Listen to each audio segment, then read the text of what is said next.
നിങ്ങൾ നെഗറ്റിവിറ്റിയെ പിന്തുടരുന്ന ആളുകളാണ്. നെഗറ്റീവ് ചിന്തകൾ നമ്മുടെ മനസ്സിലേക്ക് വരിക എന്നത് സ്വാഭാവികമാണ്. എന്നാൽ നിങ്ങൾ അതിനെ പിന്തുടരുന്നുണ്ടോ എന്നതാണ് ഏറ്റവും പ്രധാനം. നിങ്ങൾ അതിനെ പിന്തുടരുന്നുണ്ട് എങ്കിൽ നിങ്ങളുടെ റിസൾട്ട് നെഗറ്റീവായിരിക്കുമെന്ന് മനസ്സിലാക്കുക. നമ്മൾ ബിസിനസ്സുമായിട്ടൊക്കെ മുന്നോട്ട് പോകുമ്പോൾ പലപ്പോഴും പല പ്രതിസന്ധികൾ നമ്മുടെ മുമ്പിൽ വന്നു നിൽക്കാറുണ്ട്. ആ സമയത്ത് നെഗറ്റീവായിട്ടുള്ള ചിന്തകൾ നമ്മുടെ ഉള്ളിലേക്ക് വരും. ആ ചിന്തകളെ പിന്തുടരുന്നതിന് പകരം ആ ചിന്തകളെ മാറ്റിവെച്ചുകൊണ്ട് സൊല്യൂഷൻ ഫോക്കസ്ഡ് ആയിട്ട് നിങ്ങൾക്ക് മുന്നോട്ട് പോകാൻ കഴിയുന്നുണ്ടോ?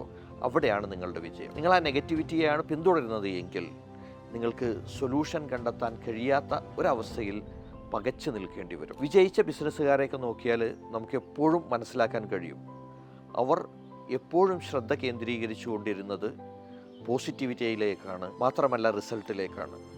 അവരുടെ മനസ്സിലേക്കും പല നെഗറ്റീവായിട്ടുള്ള ചിന്തകളും വന്നിട്ടുണ്ടാവാം, പക്ഷേ അതിനെ മാറ്റിവെക്കാൻ കഴിഞ്ഞു എന്നതാണ് അവരുടെ വിജയത്തിൻ്റെ രഹസ്യം.